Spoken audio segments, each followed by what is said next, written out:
Assalamualaikum warahmatullahi wabarakatuh.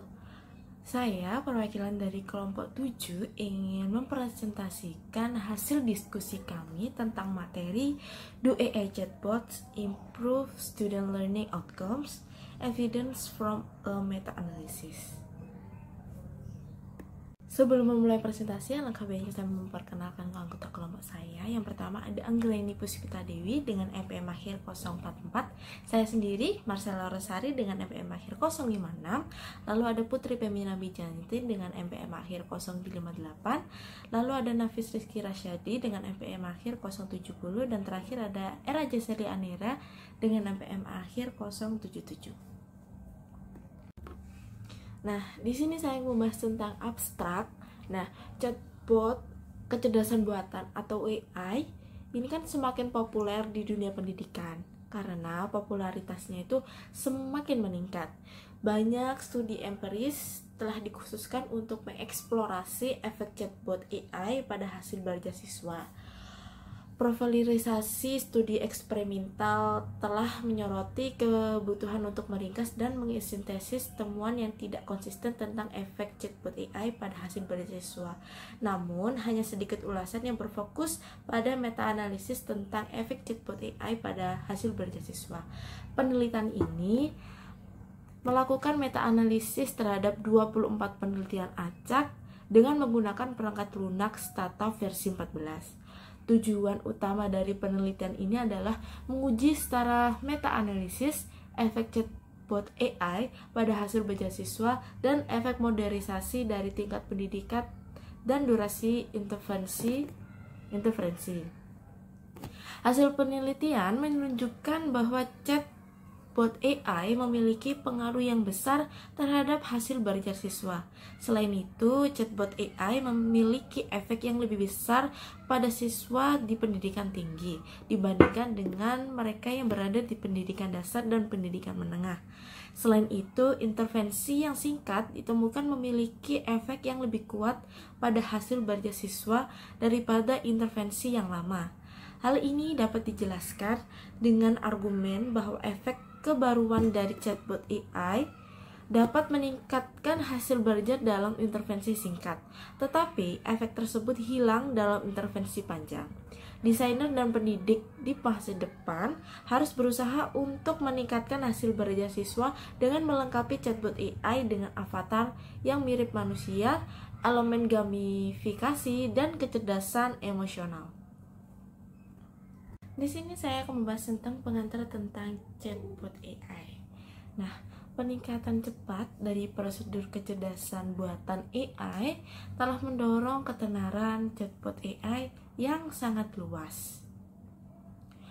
Chatbot AI yang juga dikenal sebagai spesialis percakapan adalah semacam program komputer wacana yang dapat melakukan diskusi seperti manusia dengan menggunakan penanganan dialek umum, pembelajaran mesin, sistem saraf, pemulihan data, pembelajaran mendalam, dan metode AI lainnya. Chatbot AI dengan karakteristik interaktivitas, kemampuan beradaptasi, dan personalisasi dapat melakukan tawar-menawar dengan permintaan klien dan pada saat itu memungkinkan reaksi waktu nyata kepada klien melalui tulisan, suara, atau kombinasi keduanya. Nah, ada beberapa macam chatbot AI yang dapat diakses secara online seperti ChatGPT, Siri dari Apple, Google Collaborator, dan Amazon Lex. Ada perbedaan yang jelas antara chatbot konvensional dan chatbot AI.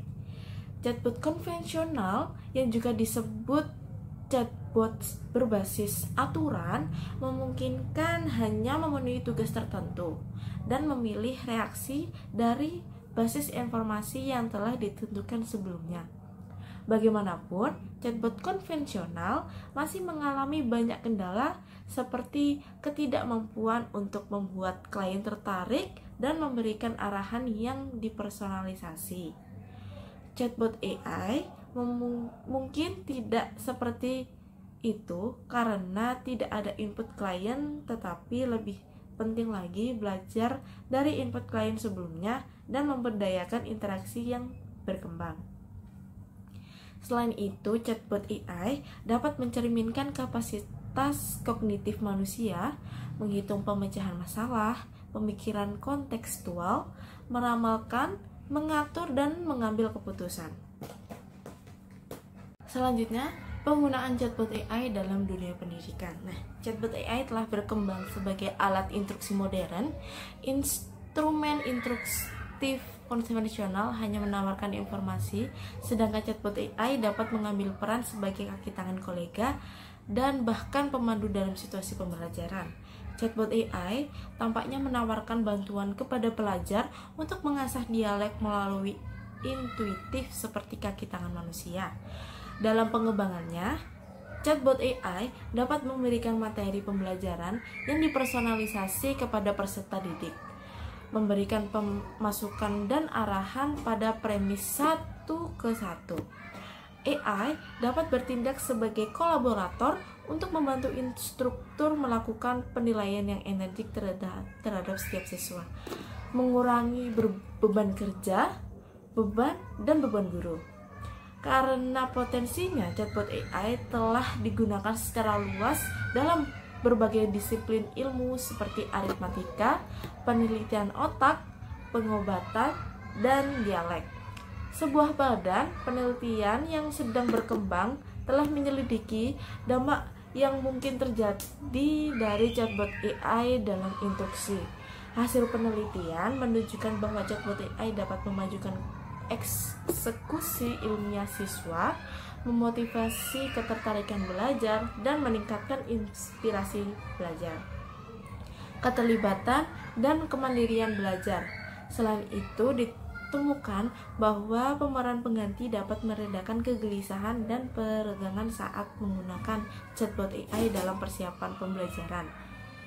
Bagaimanapun, kemudian dipikirkan tentang menemukan bahwa tidak ada perbedaan penting antara kumpulan chatbot dan kumpulan kontrol sehubung dengan keterlibatan belajar,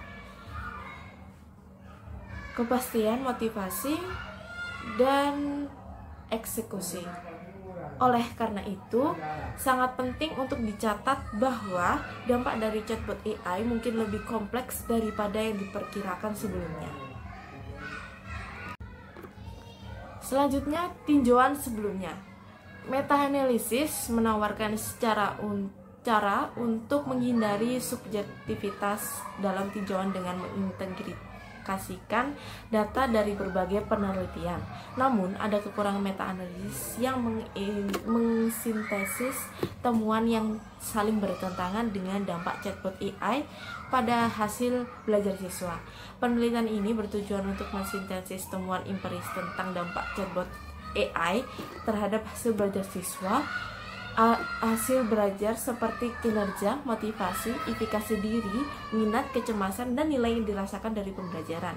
Penelitian ini juga meneliti bagaimana tingkat pendidikan dan durasi intervensi dapat memengaruhi hasil tersebut. Pertanyaan penelitian membahas apakah chatbot AI secara signifikan meningkatkan hasil pembelajaran, bagaimana tingkat pendidikan mempengaruhi hasil, dan apakah durasi penggunaan chatbot berdampak pada hasil pembelajaran. Dengan menggunakan kerangka kerja analitik yang terintegrasi, penelitian ini berusaha untuk memberikan kesimpulan yang kuat dan meyakinkan tentang pengaruh chatbot AI terhadap hasil belajar siswa. Meta-analisis ini bertujuan untuk mengisi kesenjangan dalam penelitian dengan menawarkan bukti kuantitatif tentang efek chatbot AI yang tidak dimiliki oleh tinjauan naratif sebelumnya. Melalui analisis moderator, penelitian ini bertujuan untuk menjelaskan berbagai dampak chatbot AI berdasarkan tingkat pendidikan dan durasi penggunaannya. Di sini saya akan menjelaskan tentang literatur review. Literatur review ini dibagi menjadi 8, yaitu yang pertama tentang kinerja pembelajaran. Kinerja pembelajaran ini definisikan sejauh mana siswa dapat memperoleh dan menerapkan pengetahuan dan keterampilan yang berbeda dalam pembelajaran berbasis chatbot AI menurut Sales Pilko. tahun 2020.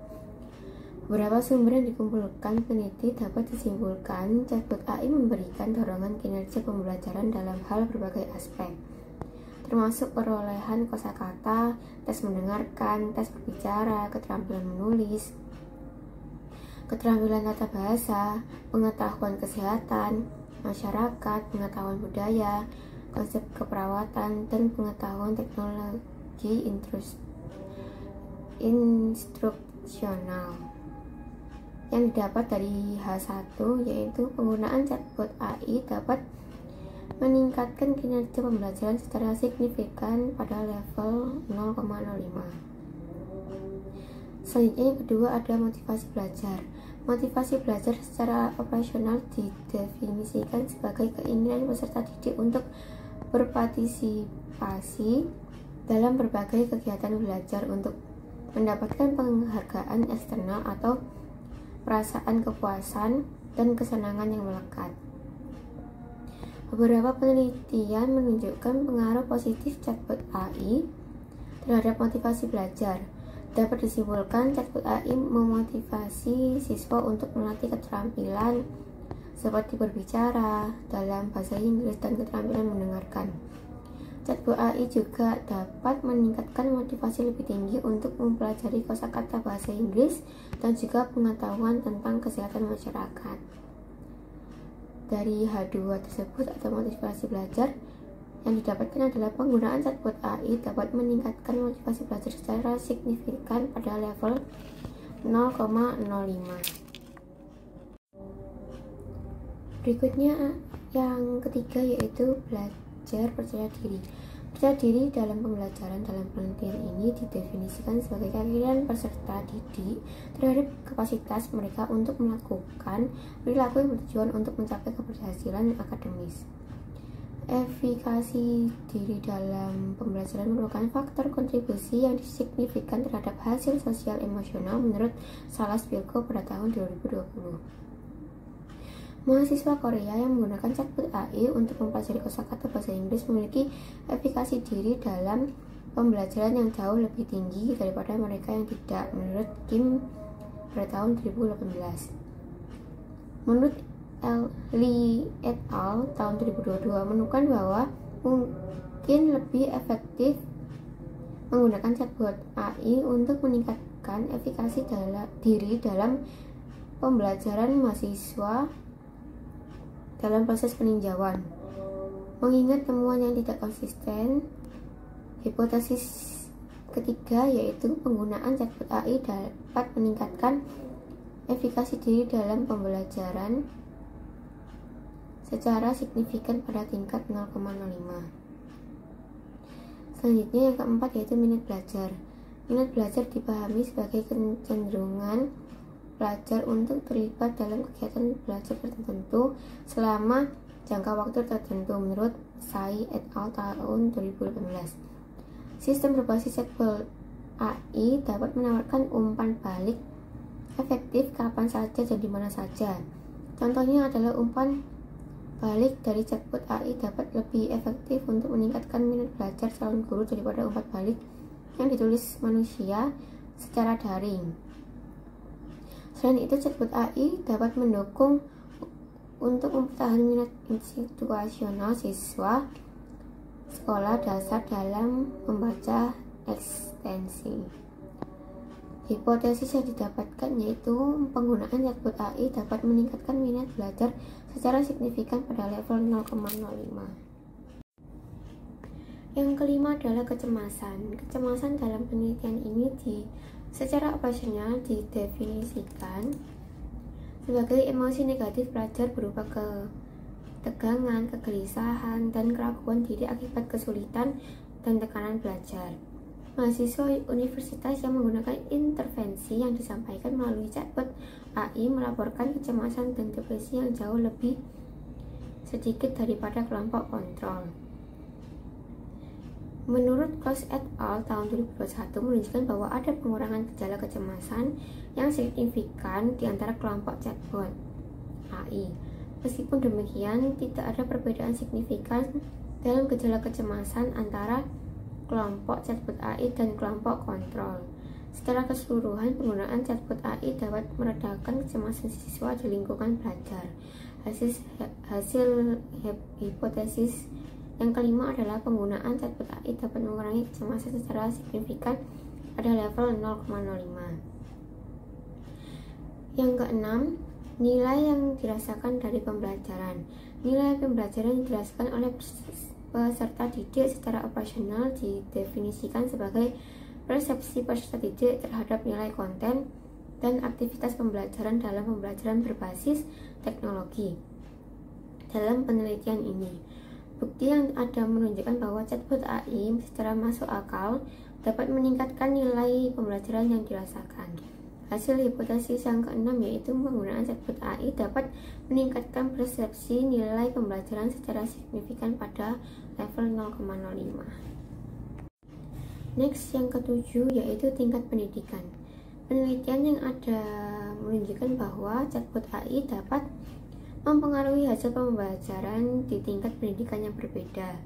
Chatbot AI memberikan efek yang kuat pada hasil belajar di tingkat sekolah dasar dan menengah. Demikian pula, chatbot AI dapat memberikan dampak yang signifikan terhadap siswa di pendidikan tinggi.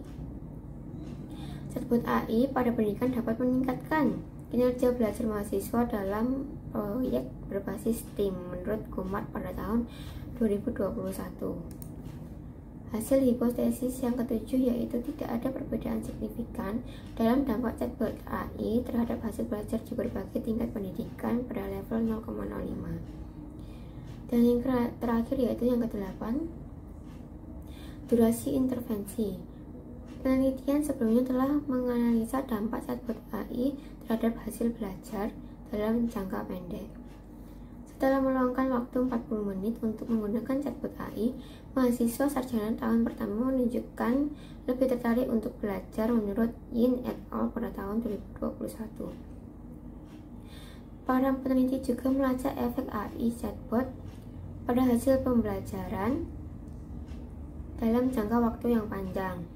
Pembelajaran IFL meningkatkan keterampilan berbicara setelah 10 minggu mengobrol dengan chatbot AI. Melalui penggunaan chatbot AI selama 16 minggu, ada peningkatan signifikan dalam data atau tata bahasa Inggris keterampilan, menurut Kim pada tahun 2019. Oleh karena itu, hipotesis yang ke-8 adalah tidak ada perbedaan signifikan dalam efek chatbot AI terhadap hasil belajar tergantung pada durasi penggunaan chatbot AI pada tingkat atau pada level 0,05. Selanjutnya yaitu mengenai research method, yaitu atau metode penelitian. Di sini akan dibahas beberapa metode yang digunakan dalam penelitian. Yang pertama ada literatur search atau pencarian literatur, di mana meta-analisis dilakukan berdasarkan item preferred reporting for systematic review and meta-analis atau PRISMA.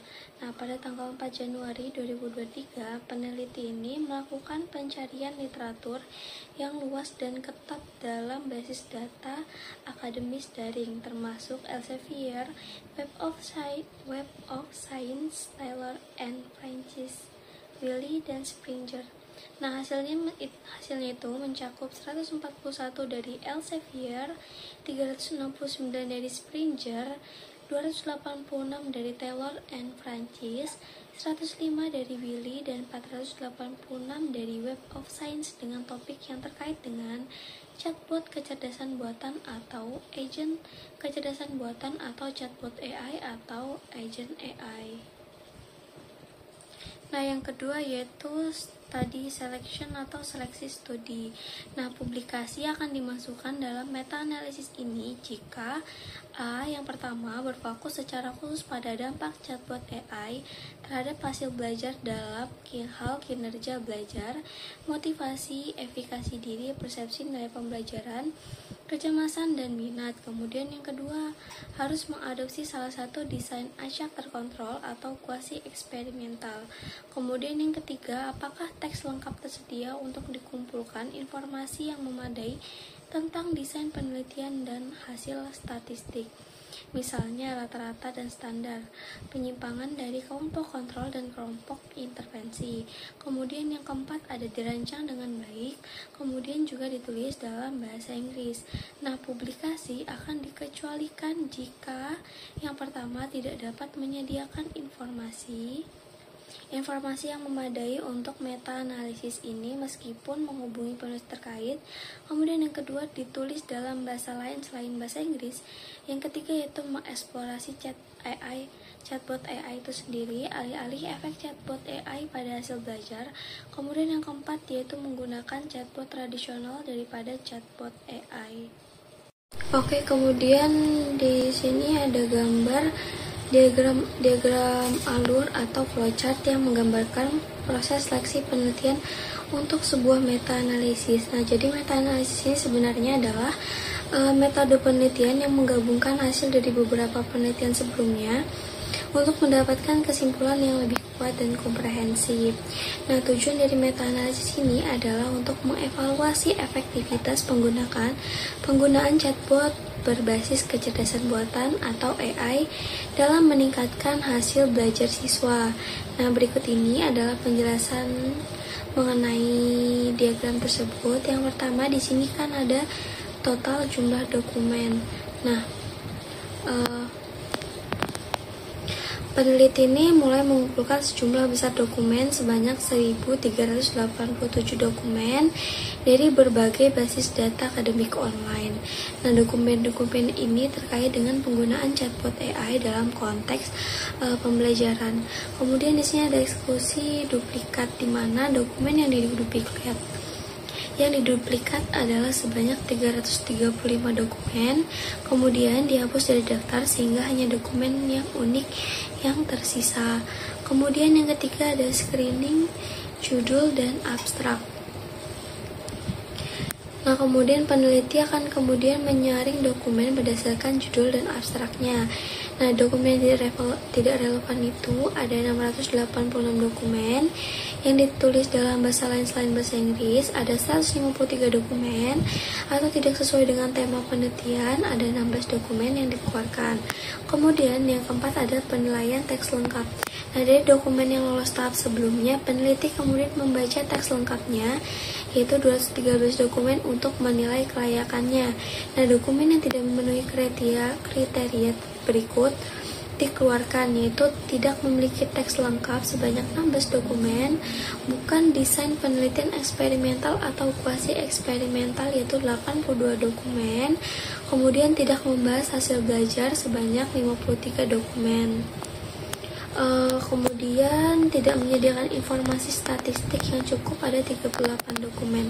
Nah, literatur yang dimasukkan yaitu setelah melalui proses seleksi yang ketat, hanya 24 dokumen yang memenuhi semua kriteria dan dimasukkan dalam analisis akhir.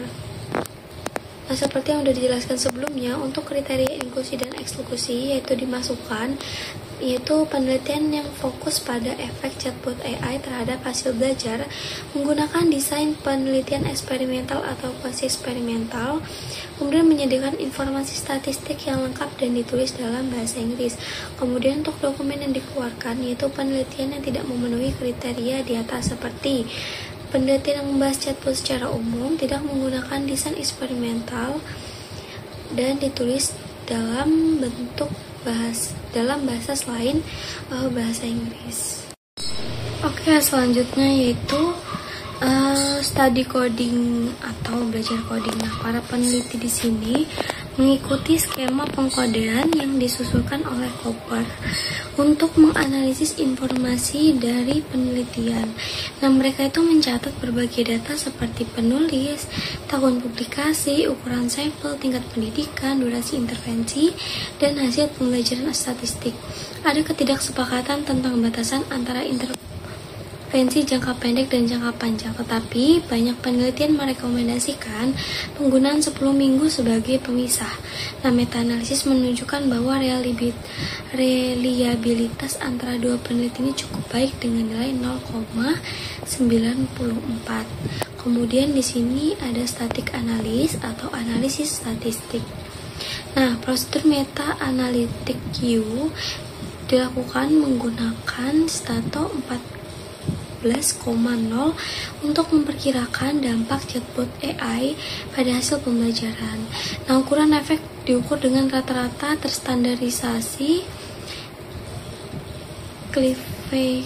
Kleefenes dan Cohen. Nah, nilai positif Cohen menunjukkan kelompok chatbot memiliki hasil pembelajaran yang lebih baik.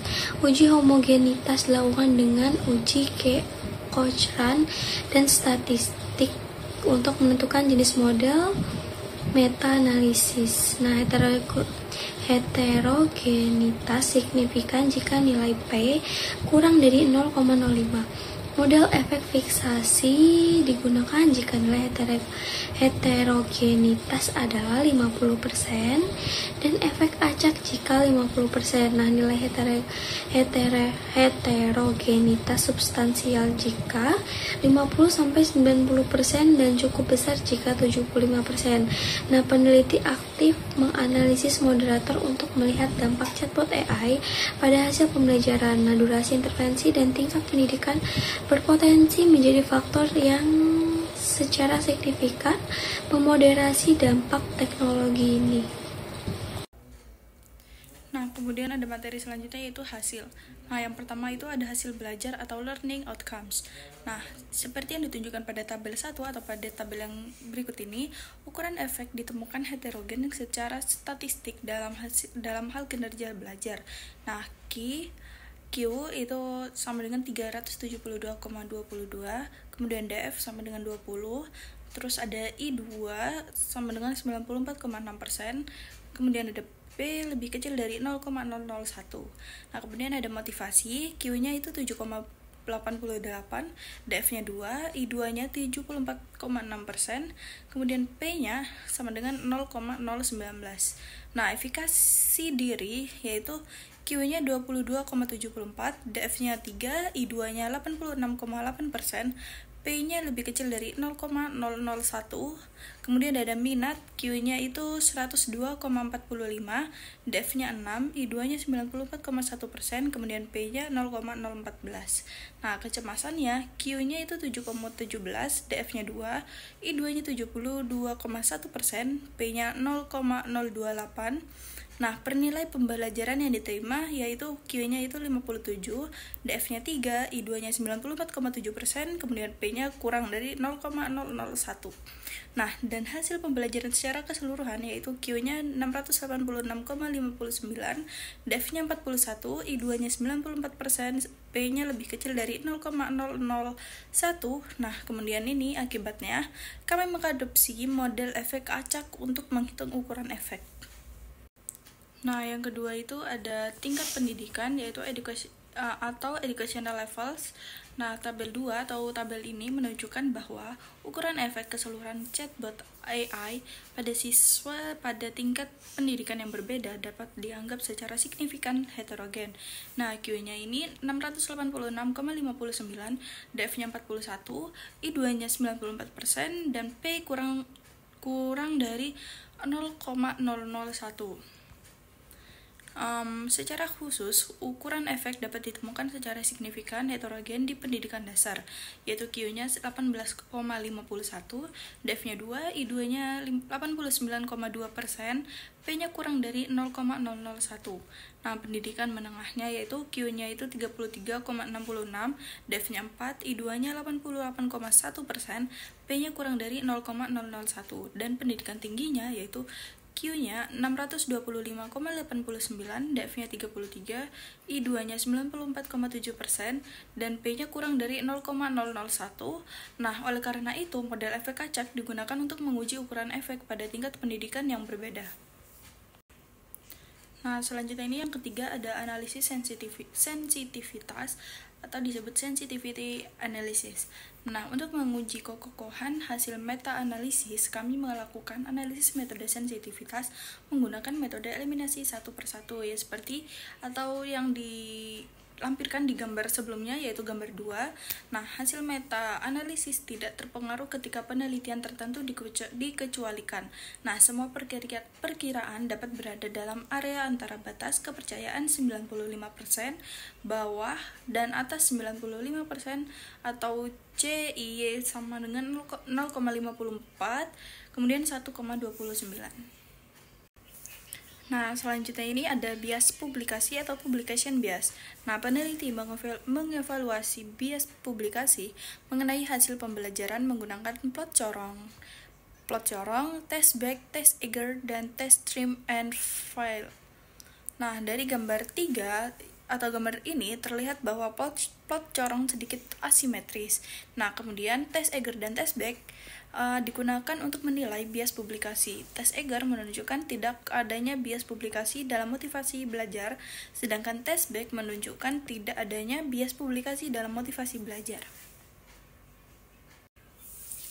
Nah, bias publikasi ini yang dihasilkan dari tingkat pendidikan diukur menggunakan tes back dan tes eager yang ditujukan pada tabel 3 ini. Uji eager menunjukkan tidak adanya bias publikasi dalam hal pendidikan dasar, yaitu Z sama dengan 0,46 dan P 0,724. Nah, dan pendidikan menengah Z-nya minus 2,34 dan P 0,101, tetapi menunjukkan adanya bias publikasi dalam hal pendidikan tinggi, yaitu Z-nya 4,84, kemudian P-nya kurang dari 0,001, dan tingkat pendidikan secara keseluruhan yaitu Z-nya 4,37 dan P-nya kurang dari 0,001. Tes back menunjukkan tidak adanya bias publikasi dalam hal pendidikan dasar, Z-nya yaitu 0,52, P-nya 0,602, dan pendidikan menengah yaitu Z-nya 0,73 dan P-nya 0,462. Nah, tetapi adanya bias publikasi dalam hal pendidikan tinggi yaitu Z-nya 4,18 dan P-nya kurang dari 0,001, dan tingkat pendidikan secara keseluruhan yaitu Z-nya 3,84 dan P-nya sama dengan kurang dari 0,001. Nah, selain itu, teknik trim and fail Duval dan Tweedy digunakan untuk menguji bias publikasi dan mendapatkan perkiraan ukuran efek yang tidak bias atau Duval dan Tweedy tahun 2000. Nah, teknik trim and fail merekomendasikan bahwa 15 studi hipotetis yang hilang harus ditambahkan untuk mendapatkan plot corong simetris, yaitu pada gambar 3. Nah, yaitu ini menunjukkan adanya bias publikasi mungkin karena pengaruh bias studi kecil pada hasil pembelajaran. Nah, ukuran efek yang diperhitungkan adalah 1,212 atau 95%, CI sama dengan 0,841 dan 1,745. Nah, menunjukkan efek chatbot AI yang sangat besar pada hasil pembelajaran secara keseluruhan, yaitu P-nya kurang dari 0,001. Baik, selanjutnya saya akan menjelaskan terkait dengan discussion terkait dengan AI chatbot. Nah, di sini saya dapat meringkas saja, yaitu terkait dengan AI chatbot, yaitu menurut penelitian, siswa yang dibantu oleh chat AI itu akan meningkatkan kinerja mereka dalam hal belajar selain memiliki kemampuan untuk bersosialisasi dan berinteraksi dengan AI chatbot dan memperkuat pengetahuan mereka. Selain itu juga, AI chatbot juga memberikan suatu informasi, diagnostik, dan mengintegrasikan pengetahuan baru dan lama melalui suatu diskusi. Maka karena itu, kemampuan chatbot ini dapat AI memiliki efek yang lebih kuat dan kinerja belajarnya itu memotivasi siswa. Nah, kemudian secara signifikan juga itu dapat meningkatkan diri dalam hal belajar. Ini membantu siswa untuk segera bisa mengatasi masalah dalam belajar, terus meningkatkan kemampuan dalam pemecahan masalah, dan banyak kesempatan pelatihan sehingga dapat mengembangkan diri dalam belajar dan praktik yang berkelanjutan. Nah, jadi di sini tuh lebih banyaknya siswa itu dalam hal mereka itu memotivasi siswa dan dalam kinerja belajar. Di sini juga AI chatbot itu dalam membantu meringankan kecemasan siswa dalam hal berbicara maupun belajar dan dapat menciptakan suatu lingkungan belajar mandiri yang santai bagi siswa yang merasa malu atau cemas akan kesalahan di depan temannya atau guru. Jadi siswa itu takut misalnya dia itu ada kesalahan dalam jika tidak menggunakan AI chatbot itu takut ada kesalahan di temannya ataupun di guru-gurunya. Jadi mereka lebih suka memakai chatbot untuk agar relevan gitu. Kemudian dampaknya AI itu berbeda dengan setiap jenjang pendidikan ya. Nah, di sekolah dasar tuh biasanya tuh mereka tuh hanya mengandalkan suatu guru aja. Guru karena kan masih dasar ya. Jadi sekolah dasar tuh mereka tuh masih kurang dalam hal penggunaan teknologi, maka dari itu mereka hanya menggunakan satu gurunya saja, tidak menggunakan jejak digital di AI chatbot. Kemudian untuk menengah itu mereka sudah mulai menggunakan AI chatbot. Karena apa? Karena adanya satu tekanan kepada orang tua ataupun nilai gitu. Maka dari itu kepada siswa menengah itu mereka tuh cenderung memakai AI chatbot untuk nilainya saja, dan mereka juga untuk kepada tekanan orang tua gitu. Takutnya kan orang tua menginginkan nilainya mereka tuh 100 atau berapa gitu, maka dari itu mereka menggunakan AI chatbot. Kemudian yang pada paragraf ketiga itu hal tersebut dapat disimpulkan bahwa intervensi singkat siswa itu merasa senang dan tertarik dengan penggunaan AI chatbot yang dapat meningkatkan minat, motivasi, dan kinerja belajar mereka. Dan cukup sulit ya bagi siswa juga untuk mempertahankan minat belajar, motivasi, dan prestasi baik dalam pembelajaran AI chatbot. Jadi AI chatbot itu gampangnya itu mereka itu untuk sulit ya, cukup sulit untuk mereka itu minat belajar dan memotivasi mereka berprestasi baik dalam pembelajaran dengan menggunakan AI chatbot. Baik, selanjutnya terkait dengan conclusion ya atau kesimpulan. Nah, di sini tuh terdapat dua, yaitu yang pertama ada temuan utama atau key finding. Nah, di sini itu berdasarkan analisis kami, nah itu chatbot AI itu memiliki dampak yang cukup besar dalam hal pembelajaran. Karena apa? Karena untuk pendidikan tinggi ini tuh yang menguntungkan oleh chatbot AI, dan sebaliknya untuk tingkat dasar dan menengah itu mereka tidak dapat menghasilkan pembelajaran dengan baik yang tidak menggunakan AI chatbot. Kemudian untuk bagian kontribusi utama atau key contribution, nah AI chatbot ini tuh berpengaruh besar dalam kinerja pembelajaran, motivasi, minat, efikasi diri, dan nilai pembelajaran yang dirasakan oleh siswa. Jadi bagi siswa itu AI chatbot itu dapat memberikan suatu kinerja pembelajaran, memotivasi, dan minat efikasi diri mereka dalam pembelajaran yang dirasakan mereka sendiri. Baik, selanjutnya terkait dengan suggestion atau sugesti. Nah, di sini tuh ada dua yang dapat saya jelaskan, yaitu di sini tuh kepada AI chatbot ya utamanya. Nah, di sini tuh lebih ke menunjukkan ke efek chatbot AI itu keterlibatan belajar. Karena apa? Karena meningkatnya bahwa mereka lebih berguna bagi siswa untuk meredakan kecemasan belajar dan lebih efektif untuk meningkatkan kinerja dan minat dan motivasi belajar. Jadi kepada AI chatbot itu siswa itu untuk memudahkan dalam hal mereka kecemasan. Jadi mereka tuh nggak cemas soal belajar karena adanya AI chatbot itu, karena mempermudah mereka untuk bisa menemukan suatu informasi terkait dengan pembelajaran mereka. Kemudian untuk for future research atau untuk penelitian di masa depan. Nah, di sini tuh peneliti itu perlu juga mengembangkan hasil pembelajaran dari dampak negatifnya juga, karena dalam saya baca dalam jurnal itu mereka hanya menunjukkan suatu dampak positifnya saja, hanya beberapa yang dampak negatif. Jadi cukup untuk penelitian tuh bisa mengembangkan lagi hasil pembelajaran pada dampak negatifnya juga. Jadi tidak berpengaruh pada dampak positifnya aja terkait dengan AI chatbot. Dan karena banyak yang menyoroti dampak positif pada AI chatbot, sehingga perlunya tadi adanya penelitian lebih lanjut terkait dengan dampak negatif dan dari AI chatbot itu terhadap siswa. Jadi tidak hanya dampak positifnya saja, perlunya dampak negatif.